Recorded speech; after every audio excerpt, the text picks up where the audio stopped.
A lot of women would feel that losing their hair would be the end of the world, that they have to hide, wear wigs, keep it a secret, suffer in silence. Well, today's guest has such an inspiring and empowering and uplifting message that you'll realize she's like so cool for taking something that, would crush most people's confidence and use it to go on a journey of inspiration where she helps other people and other women get through this and become even more confident in the end.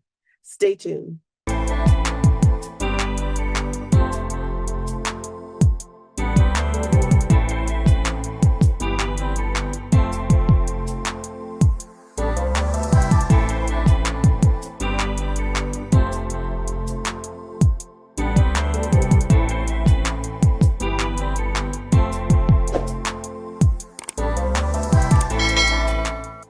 Hello, and welcome to another episode of the Best Advice Podcast Show. You're going to feel so uplifted and empowered by today's guest. I cannot wait for you to meet her. Welcome, Kellie Rhymes. Hello, everyone. How are you guys? Can you please explain to them what you do? Because when I read this, I was like, wow, I can't wait to speak to her. I think she's going to change some lives out there and maybe give people a sense of like hope and encouragement. Definitely, and that's what I'm here for. So Perfect. I am a women's hair loss support specialist and authenticity coach. So I do both. My focus is on hair loss just because of my own experience with alopecia. I do have scarring alopecia, and a lot of women out there have scarring alopecia or some other form of alopecia or just hair loss in general due to a lot of different things that we'll probably talk about today. Yeah. But yes, I am a women's hair loss support specialist and authenticity coach. Love that. So for people who are wondering, what's the difference between like regular alopecia and scarring alopecia? Well, okay, so there is not like a regular alopecia. Okay. Alopecia always falls under some type of name, basically a specified name according Oh. to like how it affects you. So, for example, with scarring alopecia, that usually is developed when you use hair products or styling practices that are too harsh for your scalp, and it causes your hair to come out or your follicles to die and different things like that. But then you have people who have alopecia areata, which they could be born with that. I believe they are born with that. And that's when you're fine. And then one day you may wake up and your hair's on your pillow. And you may lose hair all over your body. It may just be in certain areas. You may just get a bald spot. It could be a lot of different things.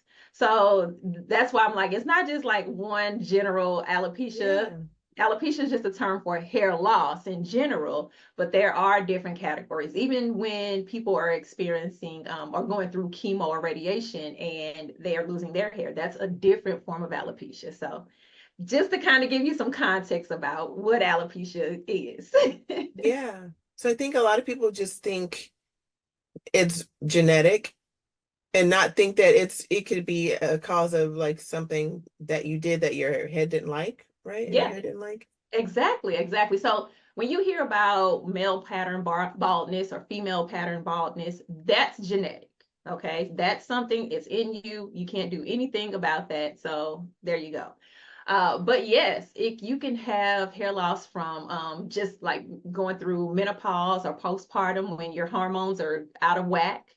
Poor nutrition causes hair loss. It's just a lot of different things. Medications, surgery, a lot of different things can cause your hair to fall out. Okay. Do you feel comfortable sharing like what initiated your journey with this? Or Yes, okay. of course. Now look, this is why I am here. It took me a long time to share my story because, like most women who are experiencing hair loss, we don't want to tell anybody. We want to hide it and we want to cover it up and keep it moving and hope people don't know, even though they probably do. Right. But what happened with me is when I was in my late 20s, I started noticing some hair loss. So I had locks at that time. And my cousin was doing my hair, and she was like, "You have a small bald spot at the top of your head." And I'm like, really? I'm like, well, let's just monitor it and, I'll nourish it, pay attention, and I'm sure it'll fill back in. But it wasn't doing that. Mm, So after some time, I went ahead and had my locks combed out because I was thinking, well, maybe I'm getting them retwisted too tight or something's happening with the locks mm, themselves. So let me get them combed out. Now let's pause here because that tells you right there how attached I was to my hair. And hair is a part of my or was a part of my identity, and it's a part of most people's identities, right? yeah, Instead of me cutting off my hair and my locks and just starting from scratch at that time, I chose to have them combed out because I didn't want to cut my hair off. That's how important it was. Even though it was thinning and all of the things, yeah. I was still attached to it. Ready to transform your life or just tired of feeling stuck? Conquer stress, boost confidence, overcome fears, and more. Unlock your potential with a private mindset coaching session with Angela. Your breakthrough begins here. Visit newmindsetnow.com. So don't wait, book your session now. Mm, So eventually I saw that it was continuing to thin out and, I was losing a hair and had different spots. So I went to a dermatologist. And he was actually a African American dermatologist. So when he looked at me, he automatically knew. He was like, "Oh yeah, you have scarring alopecia. Like this happens in a lot of Black women. So there's nothing you can do about it." He's like, "Your hair isn't growing back," yeah, and I was just kind of left with, okay. But yeah, in my mind, I'm in denial. And I'm yeah, like, no, I'm gonna be able to fix this. So let's go take or look and see if we can get some hair transplants. Let's go down that route. Went down that route and was told I'm not a candidate because if you have scarring alopecia, you can't get hair transplants because basically it's a waste of your money. What happens is they will transplant the hair from the back of your scalp to wherever you have your missing spots, but your follicles are dying. So all it's going to do is cause those follicles to die again, and you're going to lose that hair. So it's a waste of money. So if anybody has scarring alopecia, please know if you go to someone and you're trying to get a hair transplant, they tell you it's okay to move forward. No, it's not. You're going to waste your money. So couldn't wow. do that. So yeah, then it was just years of me wearing wigs, continuing to cover it up with wraps and just really disguising it. But on the inside, I was so insecure. I didn't let people know, but I was super, super insecure. And so I had to finally say, hey, you know what? I'm tired and I want to be my authentic self. I want to present who I am to everybody I come across. And that's when I worked on myself, my mindset, and have this look that you see today. This was in 2019. I did the second cut, and this is the look I've been wearing ever since. Yeah, well, you're beautiful. So, Thank you. but what inspired that tipping point? So, like, you were trying to cover it up and you were feeling embarrassed. And what was like, if it was one thing or not, but what It was was it where you were several. like, you know what? I'm done. Yeah, well, it was several. It was several. So it was years of me wearing wigs on a consistent basis, and I was tired of that. Not Yeah. only that, I was living in Arizona at that time, so wearing a wig in Arizona in the heat, hot, right? Yeah.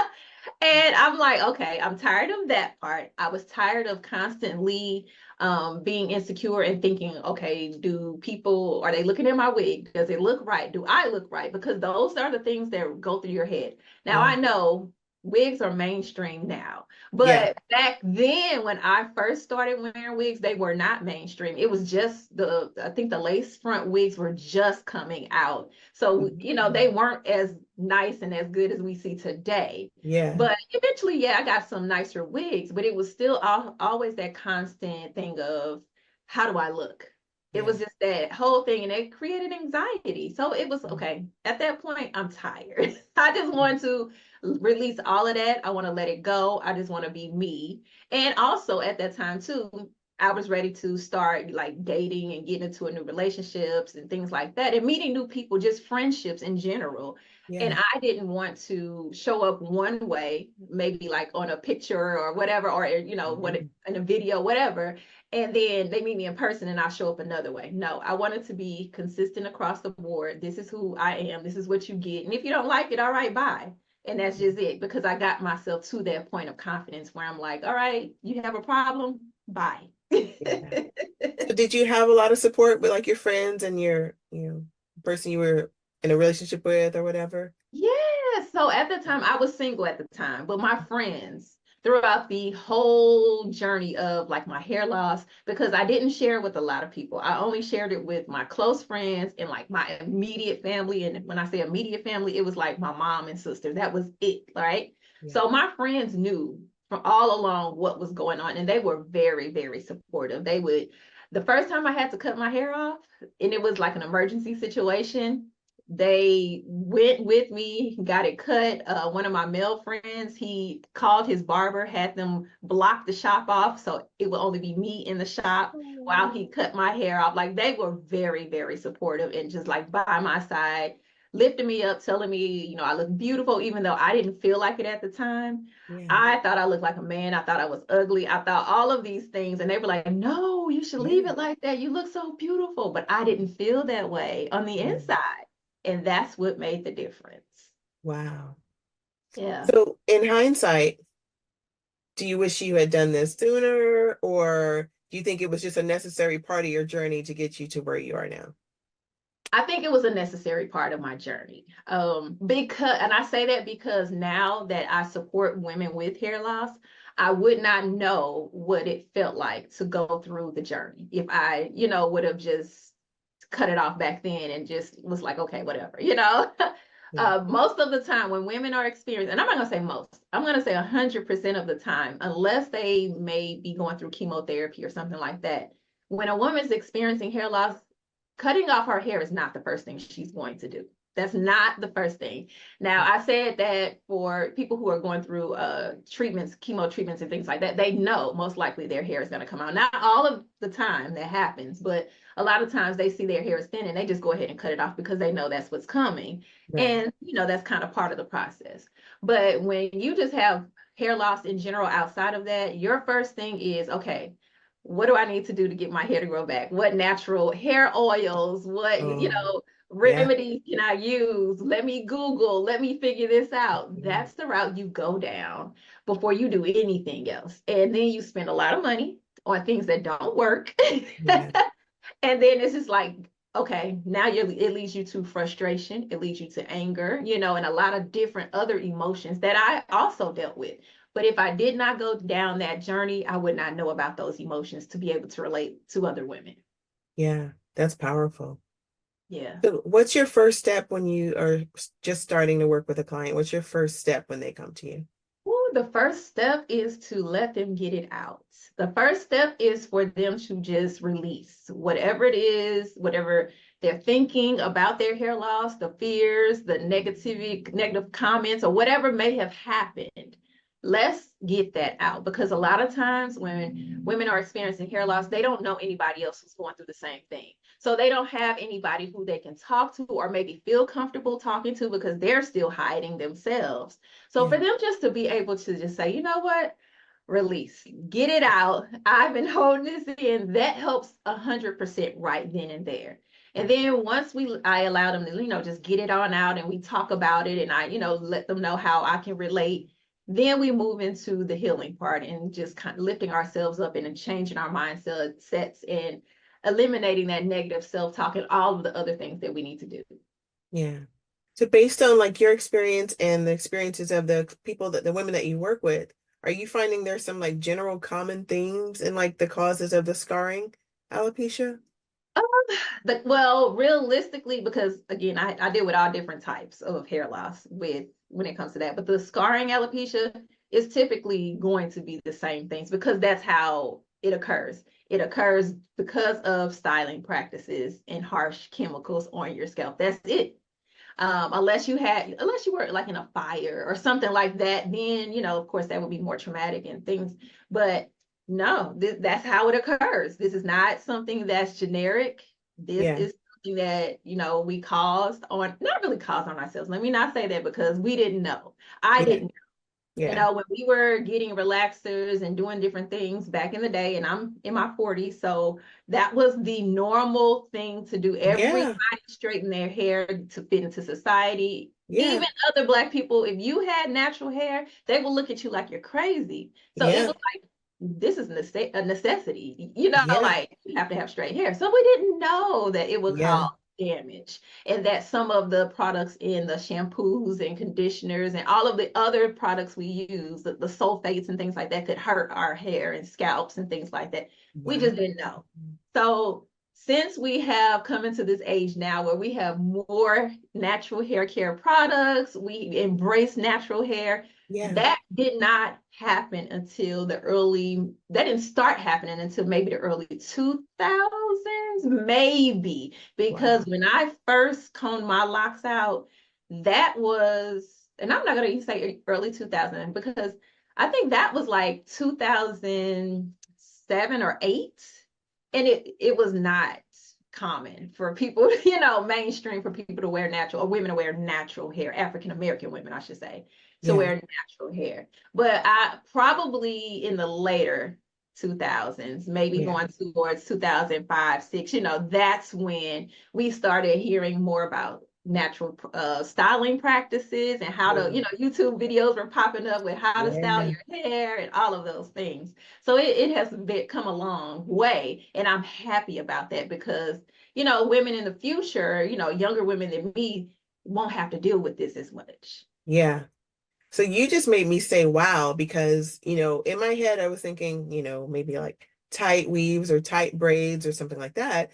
And you just said shampoos and conditioners. And I'm like, what? Yeah, yeah. Wow. There were chemicals. And again, there's still some, those types of chemicals in some products, but definitely the sulfates. We know that now, that those sulfates we cannot use in our hair. It strips our hair down and causes hair loss and hair breakage. So again, it's just one of those things where it's life. I didn't know Yeah. what it was, or we didn't know We didn't then know. what we know now. Yeah. I remember when I was relaxed, like the biggest panic you would hear another friend say or a woman say was like, oh, my roots are starting, my Oh, roots are growing in. And it's yep. like, oh no. Yep, Right? it was like, oh, I have to take care of this. Like, Yeah. oh no. Yeah. So funny. Yeah, things have changed. Exactly. Yeah, you're so right. I think the mindset or what's quote acceptable is so more broad now that like kids growing up have more options. Definitely. Yeah, Definitely. that I makes didn't even know how to style my hair naturally. yeah, Like me too. when I comb those locks out and trying to figure out how to actually take care of my natural hair, I had no clue. I agree. No clue. And again, I would go to YouTube and try to Yep. figure it out. But back then there weren't a lot of Mm-hmm. YouTube videos. There were some, but There were not a lot. some. So yeah, it was a process of even just learning how to do my hair, how to even Yes. comb your hair, not knowing like Yes. you can't comb your hair dry. You need to Mm-hmm. put some moisture or wet it a little bit to comb it. Yeah. No, so I'm breaking my hair off, Yeah. trying to comb it because I have coarse hair. So Yeah. yeah, it was a process. I love it. So without like naming names or whatever, is there like one particular client that really stands out in your mind that made you feel like, that makes you feel like I'm so glad that I went down this path? Well, this person really wasn't a client, but they were a person that was experiencing hair loss, and I helped them, right? So we were at a festival. It was just my spouse and I, we were there hanging out, and this man walks up to him and says, I guess he just starts talking to him about his wife and her hair loss because he saw me and saw that I was bald, and my spouse has long locks all the way down. So he's like, okay, what's up? Yeah. So he was just saying, that his wife does not feel confident. She doesn't, she's very insecure about her hair loss and believes that he will not be attracted to her anymore if she cuts her hair off. So they brought me in and I spoke to his wife and I pulled her to the side and I just told her my story and I told her how it will be okay. Not that she has to cut her hair off. She probably had more options. Again, we're at a festival, so I couldn't really get Yeah. into that. But I definitely shared my story with her and encouraged her. And when she walked away, she felt 10 times better. And she had the reassurance from her husband because he was right there saying, I love you. I'm not going anywhere. Whatever is happening with your hair, I am here. And that was just the biggest fear. And you could see a sense of relief on her face. Like, okay, now I don't know what ended up happening after that, but that story is what kind of catapulted me to go down this journey as well, because that's not the only story of women just walking up to me, just strangers in public, and just saying things or telling me I'm beautiful, or they have hair loss but they don't know what to do. Like, these occurrences happen on a regular basis. So I knew that, okay, I need to start supporting women. There were other things within me that I had to conquer as well, but that story with that woman and her husband was one thing that sticks with me forever. And I'm like, okay, this is why I need to do this work. Yeah. So what do you say to women who don't have the support? Like, they do have the boyfriend or the husband that's like, no, that's not gonna work, or the family that's like super judgmental. Well, in that case, for that spouse or that person, if they're not going to stick by your side through hair loss, that's not the right person for you. Because it could be something else. It could be cancer. It could be, anything, kidney failure. It could be any health related issue Yeah. that they could walk away from you on. And hair is something you can just still live with. I'm not going to say it's just hair. I understand that it's very important to people.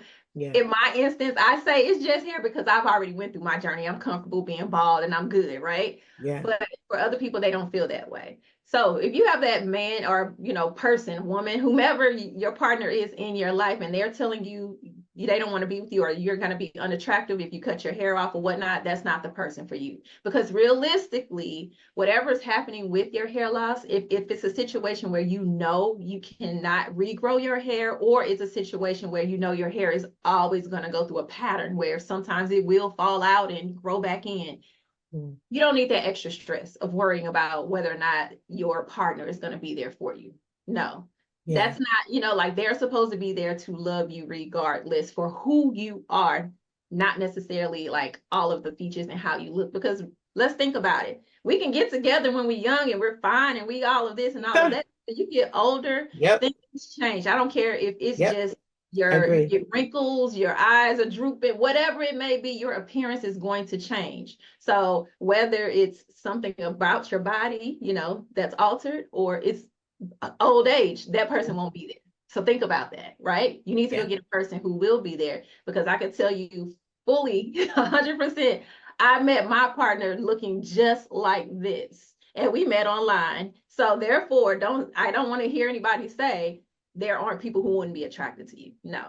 Now, Yeah. as far as the family is concerned, Yeah. all right, this is where we're going to have to make those hard decisions and those boundaries, and stand on your, hey, this is who I am. I'm confident in who I am. And if you have a problem with it, or if you are going to continue to treat me a certain way that's negative, that's causing me to feel, insecure or whatnot, then I'm gonna have to separate. We can still have a relationship, but we may have to have a different type of relationship where I'm not around as much, because you're not going to affect me.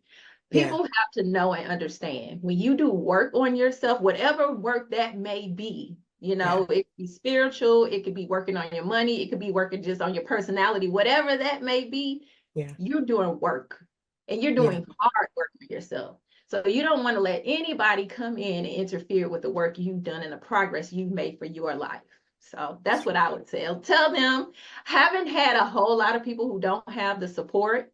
If they don't have the support, a lot of times it's just that they don't have a lot of people in their circle. Mm. So there you go. Okay. So what do you tell the women who, okay, they recognize and they accept that they have it, right? That they have alopecia.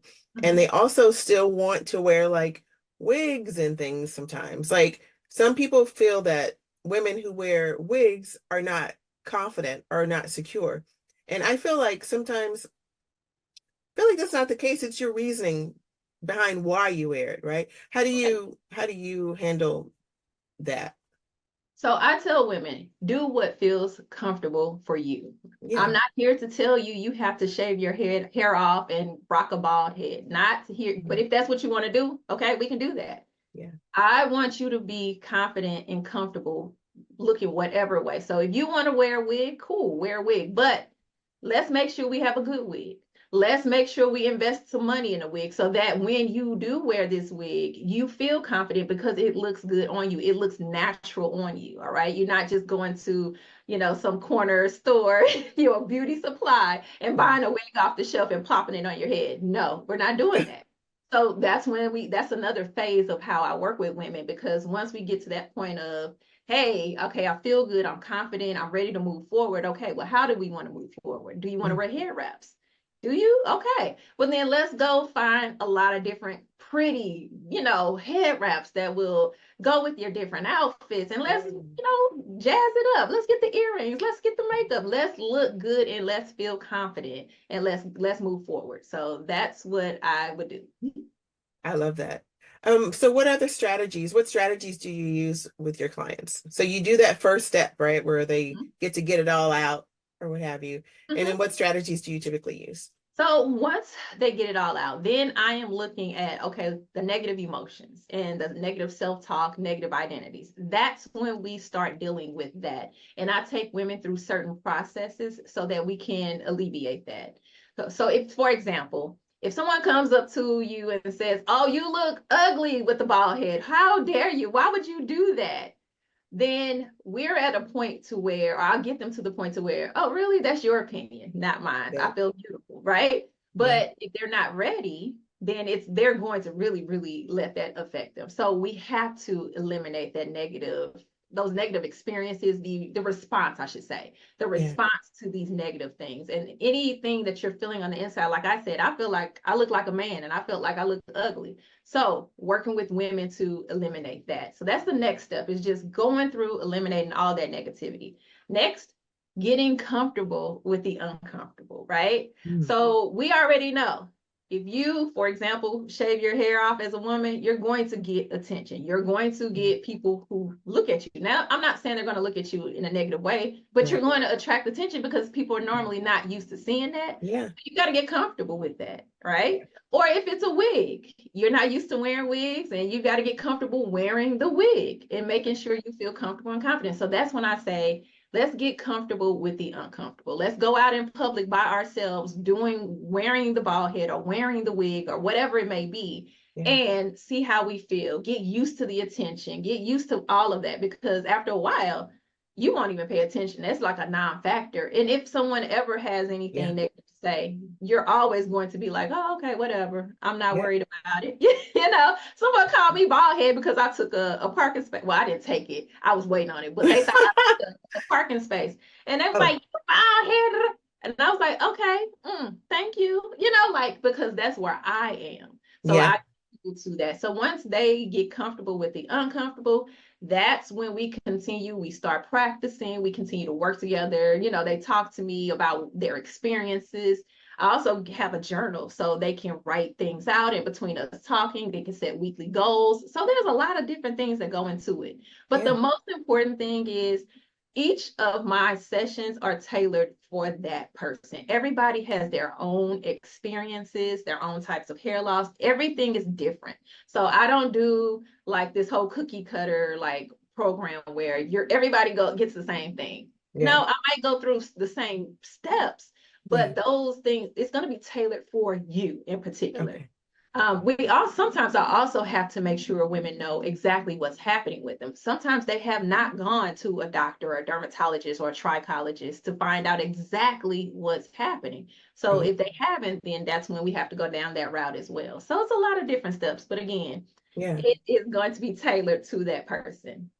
I think that's important. I think what you said today is not just like empowering and uplifting, but I think you saved some people some money too, because you were just like, okay, the products, let it go, right?